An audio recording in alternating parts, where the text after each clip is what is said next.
going to read a shortened version of a very long poem that I wrote that a couple of people here have read already. It's a love song for Midwestern holy spaces, and it's after Allen Ginsberg's A Footnote to Hell. Holy, holy, holy, the words ramble through my head. This is what church should feel like. This is the only place that I feel holy. It's the way you pack fragile things tightly into moving boxes before saying goodbye. Even fragile things can't break if they can't move, held so tightly. You can be a little rough with them. Oh, Alan, you are the man I sit with. Alan, write poetry and whose cigarette ash perfumes my clothes. Oh, Alan, holy are you, my angel-headed hipster hero. Holy are we, two brothers, hearts dashed on city streets, in dirty apartment floors all over the country. We who sit and write for men who read. Oh, you know the sick pleasure of holy, how he hurt me, for you are the man I cry with. He, holy, he is the man I long for, who haunts my dreams, who I wake up hoping to see in bed perfect, his softly sleeping hair falling in his face, his singing in the shower, his glasses set next to mine on the nightstand, embracing, tucked away in on themselves, their plastic arms folded in on each other. Their lie reflects ours as we lay, bleary-eyed in bed ourselves, sharing these blinded moments. Where everything is soft around the edges, I can pretend that it's love, that we're not huddled together bracing for impact. We both know how to pack up fragile things. Oh, Alan, why must our hurting be so holy, yet our love be yet so sinful? If I were to describe him in one word, it would be devastating. Holy he, my love, my holy, holy lover. Holy, holy, the way Lucian and holy Peter and Solemn and holy Neil and Jack and Cassidy, holy William and Walt are holy. The way that all the men who break our hearts are holy, holy like a prayer, like the past tense. Holy and blessed are the men who make the time to make us feel as neglected as their housewives. This is true equality. Holy are those who lost their lovers to women, the war, in the light of day. Holy are those who love their losses. Holy my mother trapped in that house, holy your mother trapped in the asylum. She would be so upset if I were to come home with a broken nose. Oh, Alan, what would our mothers say? Touch fingertips to my lips and pull my hand away. I don't need to look now to know that it's there, but need to see the blood on my hands. Lock eyes with the man I am pressed against, my eyes wide. Ask if I am bleeding, although I already know about the blood, and it can only be one man's, only mine, wholly mine. Alan, have you ever said goodbye to your mother, thinking that it would be the last time? So you held her tighter, and you held her longer, hoping the extra moment will make her remember it for the next time she has to pack fragile things into boxes. Holy is the man who pulls me out, hands on my shoulders, he's screaming yet I can barely hear him, my chest feels so hollow. Holy man pounds 3 times, fist against my chest, holy, holy, holy, I will be bruised in the morning. I don't know if it's from his fist or my heart pounding against my sternum, bruising from the inside out, old wounds beneath the new, and I am sainted. It's so hazy when the man grabs me, holy fist against my chest 3 times, like waves against the tide, like holy, holy, holy, in his words. Yes, you are bleeding. It means that your heart is beating. It means that you are alive, and man, that is so fucking punk rock. And he was right. I am bleeding, holy, still breathing, sainted. This, my greatest act of rebellion, living in a world like this. That night in my bed I lie perfectly still, listen to my pulse on the pillow, my heart beating. I lay my eyeglasses on the nightstand alone. And it's not a nightmare when I dream that the world has had its way with us. When I dream that we're pressed together so tightly, arms folded in on each other, we're so close that our glasses can't clink together, but that they splinter from our closeness, because the blood could be mine or his, because we are bleeding, bleary, holy, because fragile things can't break if they can't move, because this is the way that you pack fragile things tightly together before saying goodbye, because the world has been so rough with us, because I dream that in the end, our mothers pack us, my holy love, and I, in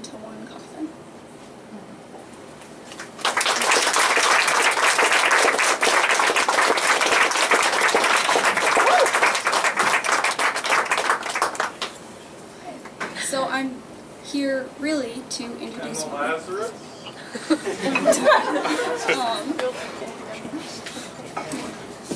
There are so many people here, and it's so nice to see so many people excited to see him because I'm so excited to hear him read. Mike Ranellone is a cellist, skier, co-manager at the Laboratories for Race and Popular Culture, editor at Timber, and teaches creative writing at the University of Colorado Boulder. Mike will be reading from Elegy for Humid Air, which he describes as being a relatively traditional style, informed by a cross-country move from a small town in New York to Boulder and the significant romantic loss. He touches on the ever-changing nature of time, loss, language, and memory, and means to be more than an addition to the poetic, stereotypical masculine subjects. With attention to absence, he tries to offer a sense of belonging for each part of this emotional experience. What Mike offers in his writing is what he offers as a teacher and as a person. He's an amazing writer that deserves to be heard and recognized, but he never takes that space at a detriment to anyone else. He always is someone who is very obviously taken deep care to make space for everyone, their work, their experience, their style, and their voice. And though we come with very different writing styles and very different life experiences, he was the teacher who gave me the confidence that my perspective as a young queer person was important and deserved to be heard. So I really appreciate being asked to introduce him tonight.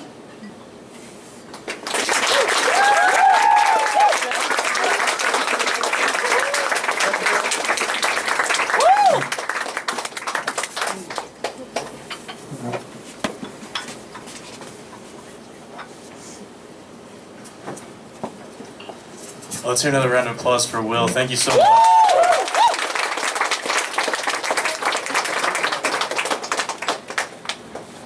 Will was a student of mine way back in the fall of 2016 when Obama was still president.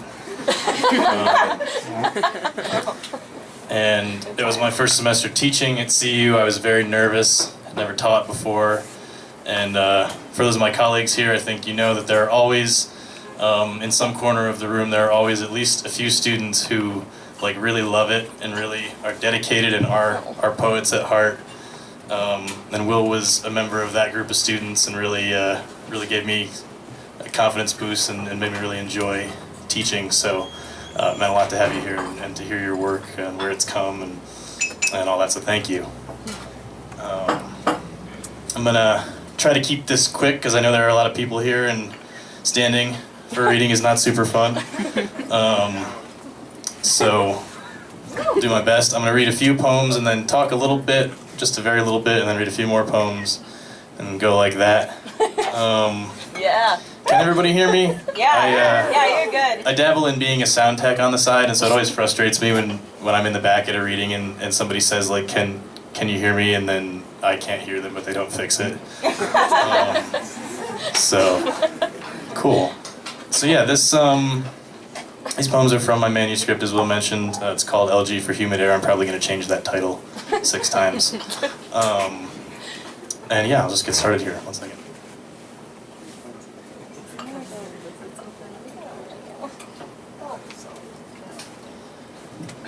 This is called At Mile Marker 651. The most dangerous weapon is a man who believes he has nothing to lose. He unfolds flannel into a handgun, asks if you want the deer you've hit, the stunned creature testing its hooves in the parched grass at the shoulder of the road. You do not.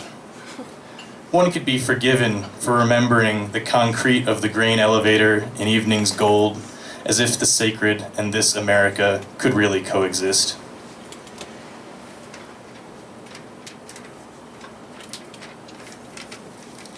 This is called It's Hard to Know What to Do with the Absent Thing.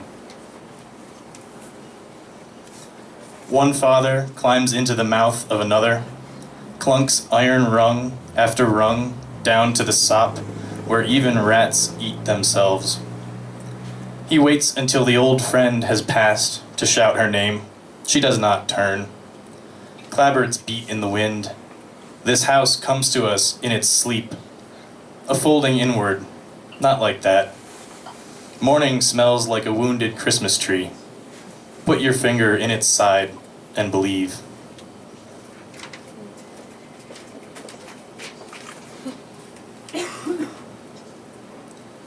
Heat lightning on an evening walk. Consider geometry dove-shaped at the threshold where apology meets elegy. I want to start at X and explain why ash leaves brittle beat the glass of this or that window. An entire year has passed since then, and you sidewalk passerby, you bird feeder, can't know what then was. Yes, a love person bought a one-way. Yes, I dreamed this neighborhood ours, its pinwheel sculpture sowing shadows in the garden at 20th and Grove. All the lawnmowers and line-dried laundry can't mean content exactly. Leak want a little. As when the very first drop of a sun shower tastes your lip, you cannot see the minute infrastructures that bore this moment, yet their result is upon you. Lines miss each other. We still get to say shape. Such spent energy to scrape the edge of a thunderstorm and walk away dry.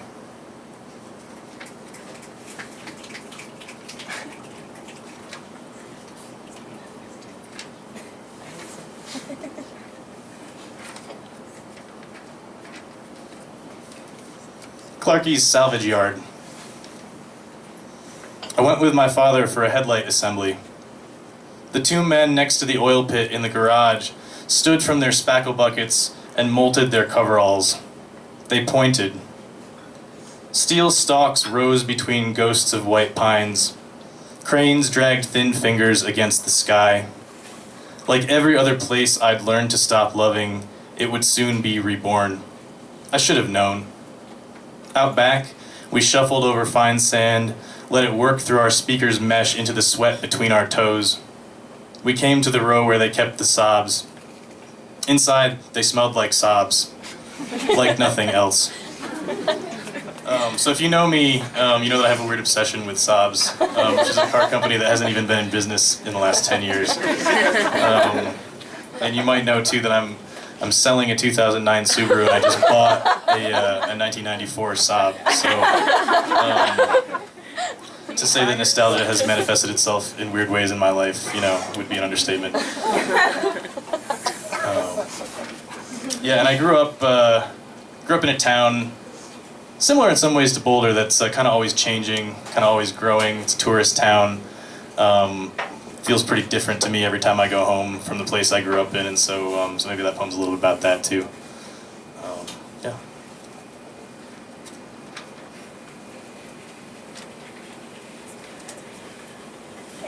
And this poem that I'm about to read, there's some folks here who were around for the inspiration for it. This poem was inspired by a little gathering in South Boulder, and I think January for that last big like super blood moon that we had.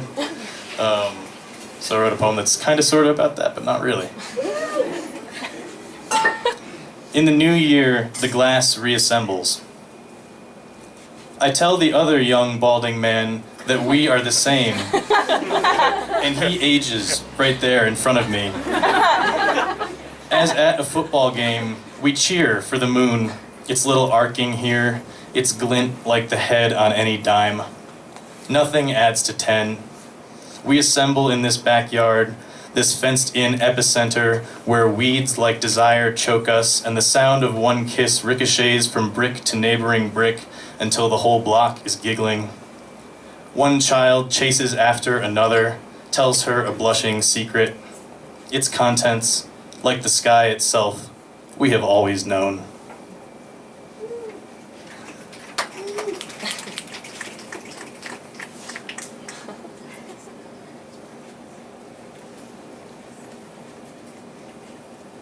It's another poem inspired by that time I spent in my hometown.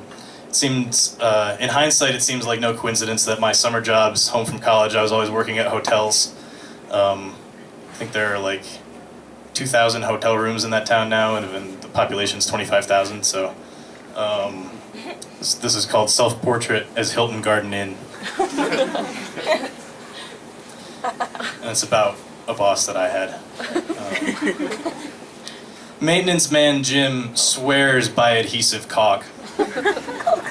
Jim caulks drywall, caulks plumbing, caulks tile, caulks pictures and doorstops to walls. Caulk is perfect, says Jim. And it is. Hides perfectly his shaky hand, his O'Douls on the cart.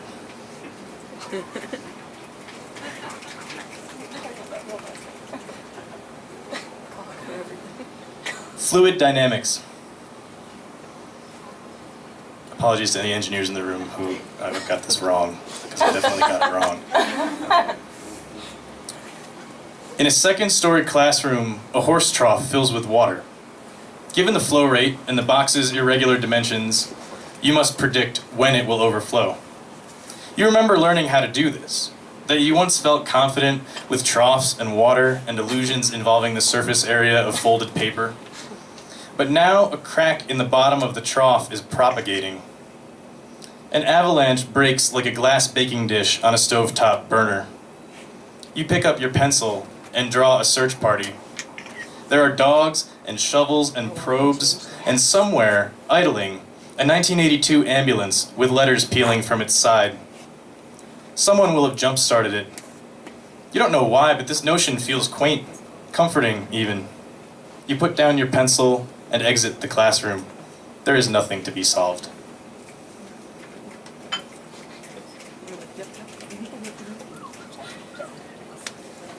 North of I-70. We set a picnic on the last grassy knoll that had never yet in history been bombed. Not that we were innocent, feeling for the slit to open a bag of peanuts where the machine, its blade, had missed. We wanted records, believed in memory, in the utility of office supplies, the hole punch and Sharpie, the Post-it, and every last tool complicit in the age-old practice of nomenclature. The ions in the air whispered, reached with pale tendrils toward the ground. As the lightning bolt imagines itself into glass below the surface of the sand, so we, too, seek a chemical answer to this problem of parting.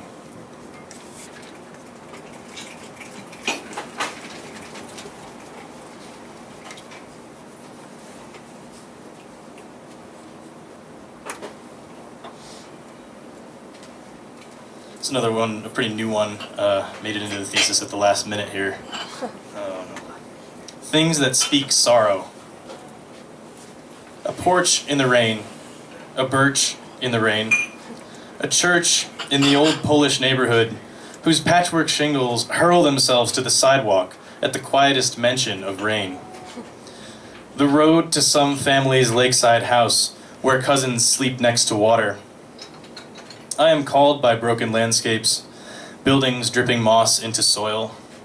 Receptors in my skin distinguish humidity from dampness. Back home, water roils the percolator. My aunt will take out the guts and bring my grandmother a cup in the parlor, turn on the TV. The water in Poland was so bad, she'll say, you had to boil it.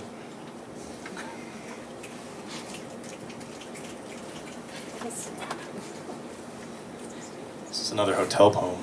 I have a lot of highway poems and a lot of hotel poems. Yeah, really good. My third summer at the Gideon Putnam front desk. I had moved up. This is a fancier hotel.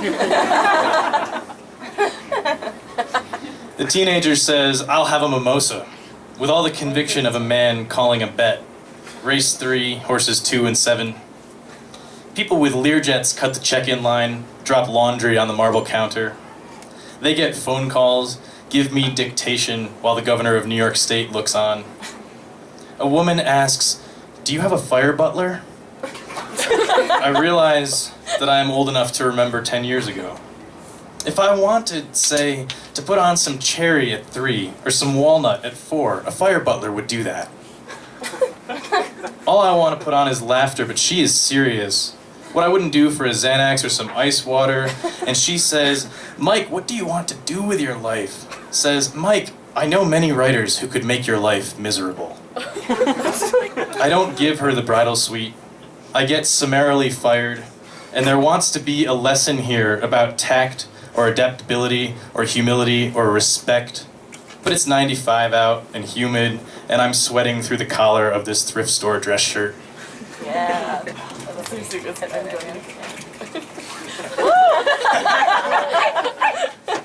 And it's hot in here, so it's fitting. This is a blend of the highway poem and the sob poem. The tropes that appear throughout my book. Ode to the sob. 1. I've sown all my belief in redemption between your cracked leather seams.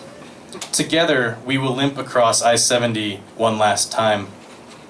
No one will be waiting up in Saratoga when we pull off exit 14 and slink along Union Avenue. But the horse tracks lights haunt the grandstand fluorescent. Longines board already counting to tomorrow's post time. 2. In its green-white glow, the infield, with its man-made lake, the canoe repainted for each summer's swell and sweat. They leave everything on all night because the system would short otherwise. My uncle, who was the head electrician, told me so.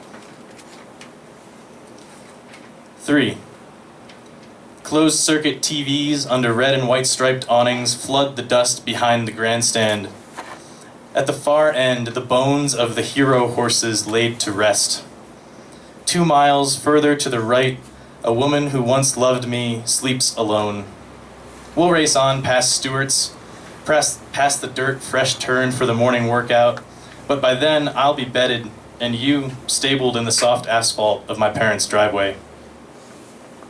4. Here, once, I was handcuffed and loaded into a squad car. The officer cradled the back of my head so I wouldn't hit the door frame, or so I wouldn't try anything funny. Here, I fell in love for the first time. When that loss rattled me to my welds, I kept the pedal down until at 160, your mirrors shook, folded, gave in. Dane tells me that at that speed, one twitch of the wheel snaps everything to silence. We, in the center lane, held straight.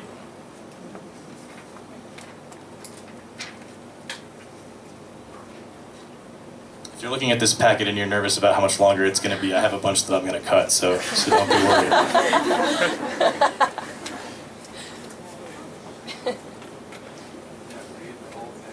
Yeah, read it all. This is called Steam Heat. Inside the walls of this house, a humming. The ancient furnace chugs to life, and when it dies, my grandmother boils water on the stove. Put the back of your hand over it. For a moment, steam and chill feel good together, as when a lover traces one finger down your spine.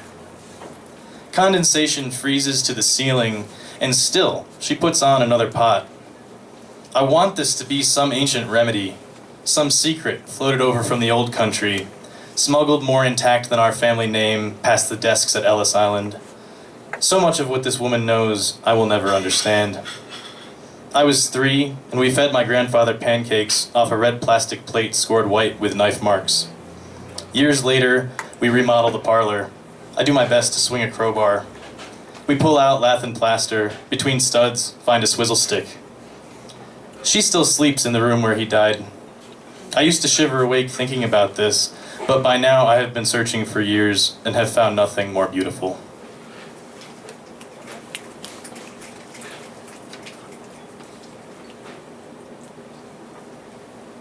All right, I got to do this one because there are so many St. Lawrence people here.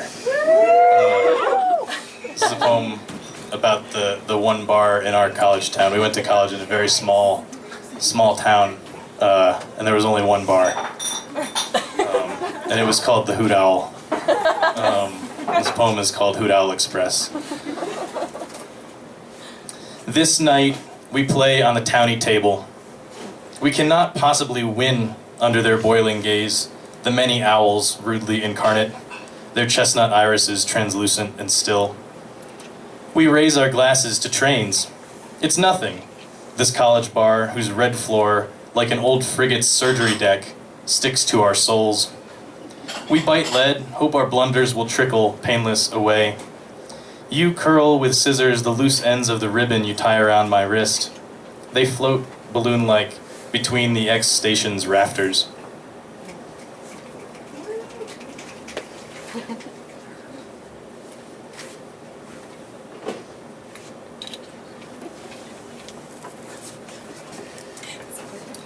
This poem is for my friend Dylan, who's in the back here, who is a visual artist, and a couple summers ago let me come up and sit around while he was working on a project and scribble notes in my notebook.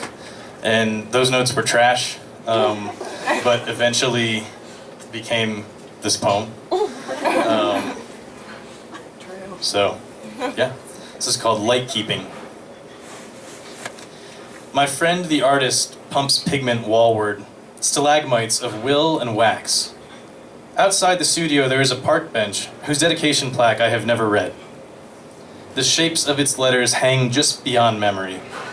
Today's wind feels non-committal. Clouds unwilling to splinter any hull over barnacled igneous. Should glass wear smooth as fast as shatter, we'd stay for weeks by the jetty, collecting rocks to clap together, our clicks and clacks fading into wax, would lay gorgeous waste for the tides to gulp down.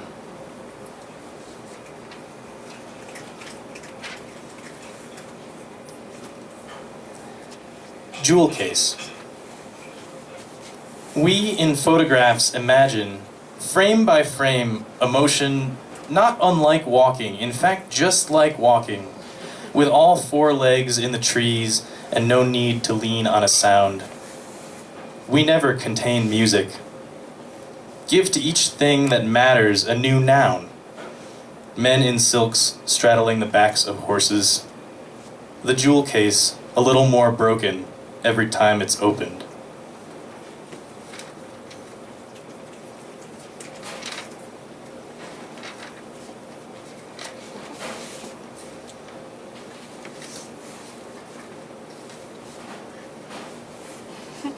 Check the time. Don't want to do too long. Cool. Faust Motel, Tupper Lake, New York. Another highway poem. We wake lockjawed, trying to yell fire. It was the first word we knew we needed to survive. This time of year, the tap won't run cold, no matter how long you bleed it. Your mouth is all butter, and you've taught each limb to sleep in its pool of damp. Say we heard the neighbor's tractor-trailer idling. Say we heard thunder in the Seward Range. A boy runs the stoplight where DeMars meets Maine. He intends to die in this town, blurred but not bodiless. We rise and draw the blinds.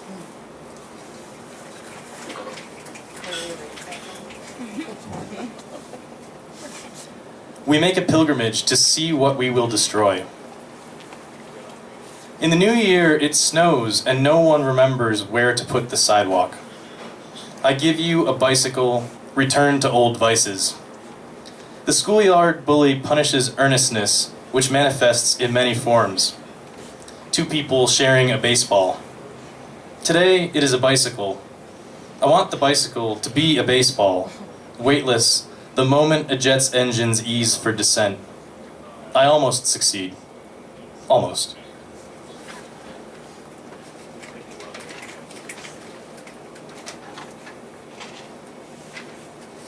All right, we're in the home stretch. I've got 3 more for you.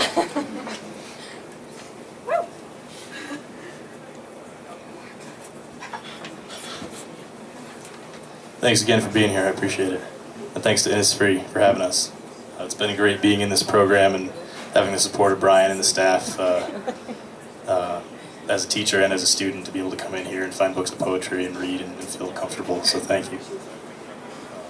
This poem is called 2,000 Miles Later. I meet someone who looks remarkably like you. She steps out of a 1980s camper van she calls the Dolphin, and we waltz along the highway in the breakdown lane, nod to each passing truck. One of them honks. At the next exit, a motel. She and I peel off our snow pants, climb into the hot tub. We drink PBR out of a can and tell origin stories. How the moose got its antlers, how what we know of home forsakes us. I trace the patterns of your freckles onto her shoulders. We are not staying here at this motel. No one is.